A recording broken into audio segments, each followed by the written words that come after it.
It's Dan from Solutions for the Firearm Industry. We're back with another episode here. So we're going to talk trade shows today. Near and dear to my heart because we have three of them coming up in the next week or so. We are headed actually to Sports Inc. on their fall show.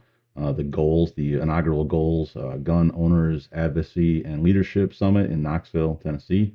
We'll be down there for a couple days, and then the next best sports show down in Fort Worth. So three trade shows back to back. Just wanted to talk through some of the pieces of it in case any of you guys that are looking at it. Much like gun shows, they have their own intricacies, and kind of once you do a couple of them, you get the routine down. But we're going to talk through it today. So mostly just talking. I have a couple of images maybe later on here. So why do we do trade shows? We do trade shows to get our name out there. It's a form of marketing and also to connect and talk to the industry. So 50-50, the success that I have on the trade shows is exposing our product, LiveScan and Merlin, to new customers, as well as almost just as importantly, making some business connections and partnerships with other vendors, other software companies, other industries, and getting our name and cards to some of those dealers or manufacturers so they can use our product or refer our product type pieces. So that's why we do it. We get out there, we meet customers that are in the area to reaffirm and establish or reconnect with some of those customers, to meet new customers that are out there, as well as industry partnerships and whatnot. Costs depends on the show. They range from it's typically a square footage price. So Goals, for example, is newer, so they're and it's Knoxville, so it's a little bit less or more inexpensive. That runs about $15 or $18 a square foot. Most of the shows are in that $20 to $25 per square foot. And then SHOT Show is expensive. So SHOT Show is in the $40 to $45 per square foot range. So the smallest booth size typically is a 10 by 10. So for say SHOT Show, it's a $4 to $5,000 booth. For most of the other shows, they run between 2 and 2,500, and then the goal show coming up is approximately 18. I think it's 1,800 for that. What do you get with that though? So in that 10 by 10 booth, you basically just get access to that chunk of concrete. So you will get a back wall that is about 8 feet high, typically what they call piped and draped. So if you can picture like scaffolding pipes and then some draping curtains you might see on a table or whatnot, it is basically just the boundary of your booth open to the aisle typically. And then you'll have an 8 foot back wall and then like a 30-inch, 36-inch side walls. Those can be taken down depending on how your neighbors want to interact with you. The sidewalls, anyway, the back wall typically cannot be, but that's it. Typically, there is no carpet, there is no electrical, there is no etc. It is effectively a 10 by 10 chunk of concrete that you get access to, and then it is piped and draped. So again, 8 foot back wall, 30-some-inch sidewalls, and that's what you get. So you got to set everything up inside of that. So booth design. So do you want flooring? That's either you got to bring it or you got to rent it. Tables, again, either you got to buy and bring it or you got to rent it. Chairs, etc. There's typically nothing that's in that booth besides that chunk of concrete, and you got to figure out what you want to do. And those all nickel and dime add up. Round numbers, like a table might be $150 to rent, depending on where it's at. Chairs are like $75. So it's a little ridiculous on some of the pricing, but it is what it is, and it's cheaper than going to a store, buying it, throwing it away, type thing. So another piece to consider on the costs of if you're going to do a show is how do you get your stuff in there? So hand carry versus freight. Typically, there will be some type of warehousing agency associated. Freeman is kind of the big one that deals with a lot of the gun show type stuff.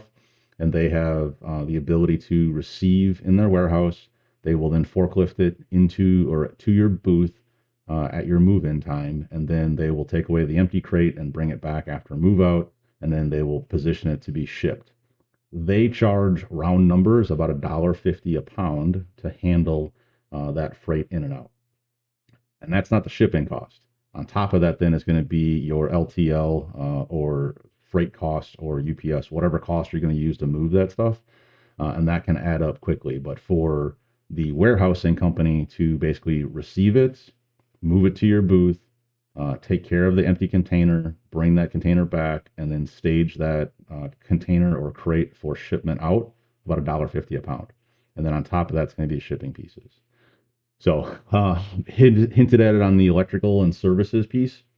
For us, we typically will get electrical. We have computers to demo and software to do. So I need power. You may or may not need that. That price is variable depending on the venue. If you get it early, you can typically get it for about 150, 175. And then if you get it late, quote unquote, after the cutoff, which is typically 3 weeks to a month before the show, so they can bulk all the orders and be more efficient with it. The early order piece, typically that electrical is going to cost you about $200. And again, nothing's included in that trade show booth minus the access to the 10 by 10. Wi-Fi is another one. We've been lucky so far, been able to use my phone and a hotspot that's been enough to carry it, but our product doesn't depend on it. There are some cloud providers that have to have Wi-Fi, so they got to pay extra for that, and that is all over the map depending on the city and the piece of it.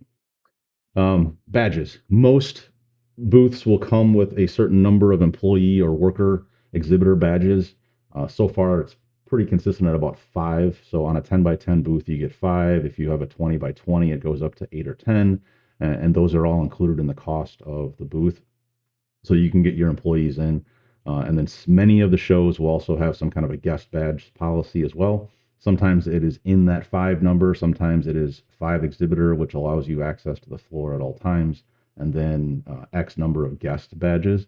So it depends on the show, and you can ask about that as you're signing up or looking into it. But there is a badging requirement. Typically, you have to have the names of your employees or exhibitors entered early. You can pick up those badges, they're pre-printed, and then the guest passes are just kind of a voucher that they redeem at ticketing to get in. So you can use those guest passes for prospects, for other customers, for VIP or high value customers that you want to get into the show and comp them in, however you want to use them. Travel. So you want to look at the travel piece of this as you get in and out. If you're driving in, you got to understand what parking looks like. If you're flying in, you got to understand what the timetables look like. Typically on the booth or on the show schedule, they will have explicit move-in dates and times, and you got to look at what zone or area you're in based on, if you picture the big convention floor, the heart and center of that floor is going to be the first move-in date and typically the largest and most complex booths. And then as you move out closer to the warehouse doors, they will try to stage that piece so they're not tripping on each other with all the empties and the containers and all that kind of stuff. So you got to look at when you can actually get access to the space and when you're supposed to be in and when you have to have the booth all set up. And then depending on the complexity of your booth, how much time it takes you to set up. We pretty much hand carry everything in. We have a fabric back wall that we stand up. We have a couple pop-ups, those skinny 6 foot some high stands. We typically will rent a table and then we drape it with our own tablecloth and some other stuff.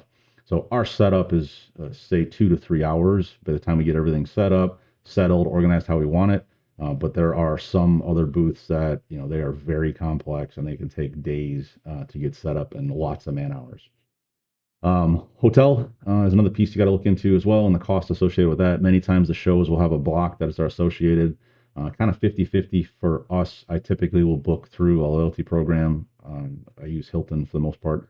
So I can usually book cheaper through my Hilton app with my status that I'm at compared to the block, but that's indifferent on it. But just make sure you understand where it's at, walking distance versus non-walking distance. For example, like SHOT Show, it is invaluable for us to be able to walk back to the hotel room in case we miss something or we need to take a break or whatever, as opposed to up and down the strip in Vegas where your only chance is either an Uber or the shuttle bus type deal. So for us, we stay right by the convention centers there and we can walk back and forth to the booth.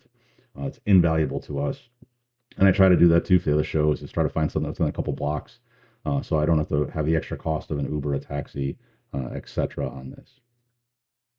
Marketing. So, emails out to your customers, let them know you're coming, social media, let them know you're going, let them know you're going to be there, pictures of your booth as you get set up. And then the other thing that we do is on signature block on our email, we always put what show is coming up, what booth number we're at, and the dates on there, just in case someone sees it. I don't know if anybody does, but we do that. So, one thing that is always amusing or interesting, and I fell victim to it too. First time we did a trade show was SHOT Show. Spent a bunch of money, and somebody came to the booth and said, "Okay, I want to buy it." No idea how to transact that. right? Was not even thinking about someone was going to buy it, should have been. And, I basically said, oh, go to the website and here, and I don't think that guy ever bought. So lost that sale. So from there, we actually will have an iPad with the website up that people can put in their information and they can transact the order for a system right there. Or we will take one of the demo computers and we will do the transaction there. So make sure you have a plan or a method to capture that sale. You just spent a ton of money on it, and make sure you have a method of getting that done. Another thing to consider is food. Typically, depends on the show and the rules on stuff, is coolers and whatnot, but food can get really expensive and it's also usually not the most healthy food that's at the trade show. So we will typically bring in lunch meat and cheeses and snacks, that kind of stuff, so we can make some sandwiches or have some wraps or whatever. Hand sanitizer is recommended. You're touching lots of people, shaking a lot of hands. Almost inevitably at SHOT Show, everybody gets day 3, day 4. Everyone's got some kind of crud, especially on the longer shows. So something to keep in mind too. And then I mentioned it above of why do we do it. So networking is a big piece of it. We've had a couple shows where we've had very little sales just because of the timing and the time of year, but the networking made up for it. New connections, new possibilities, new opportunities, new partnerships. If you, when you're there, and make sure you can staff the booth such, allow time for you to walk around and meet those other businesses and talk to those other businesses and see how you can work together or who's doing what or what's all going on. The shows are a great chance to get everybody kind of in the same spot. So, so high level 101 trade show stuff, kind of peeling back the curtain on how that works a little bit. Probably the vast majority of it's not going to be that appealing, but some of you guys that have our manufacturer or looking to do some things that haven't got into it, kind of a quick rundown of it. Again, a 10 by 10 booth is going to run you somewhere between $2,000 and $4,000 at the show. You got to add in electrical, figure $200. You got to add in a table and chairs, another couple $100. Flooring, a couple $100. And then you have the cost and per diem, hotel, travel, and food on top of that. So a typical trade show is going to run you round numbers $4,000 to $5,000 on a normal one. SHOT Show, different beast. Our budget for SHOT Show is closer to $20,000 because of the size of the booth we have, the cost of the hotels, the people we bring. It's a week-long trip. So just round numbers for you guys, some discussion pieces. So if you like what we're doing, hit that like and share on your screen. So we're up on Amazon Music, Apple Music, iHeartRadio, Spotify, and then any RSS feeds you can pull it down on, just the audio piece of it. So, but hit that like and share. Tell people about what we're doing. Check out our website, petersonfarmsusa.com. There you can find out information on our 2 products, Cerberus Live Scan, which is the fingerprinting EFT PDF solution for NFA transactions, both Form 1 and Form 4s. Your data, your customers, all local on in-house for you, not selling the data to anybody else. And then Merlin is our distribution warehouse feed tool. So the ability to pull in, we're up to 14 warehouses. We just added one this morning, actually. So 14 warehouses, we can order from 8 of them. And here's the list down below. And I'm really happy to announce that Allen Arms is coming online with their data feed. So that was the one I added this morning, waiting on a couple more pieces to test, and I'll get that out in the next version of Merlin. And that's available. So 14 warehouses that you can see the data from, 8 you can order from.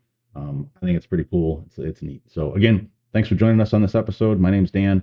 This is Solutions for the Firearm Industry, and hope you check us out next time. Thank you.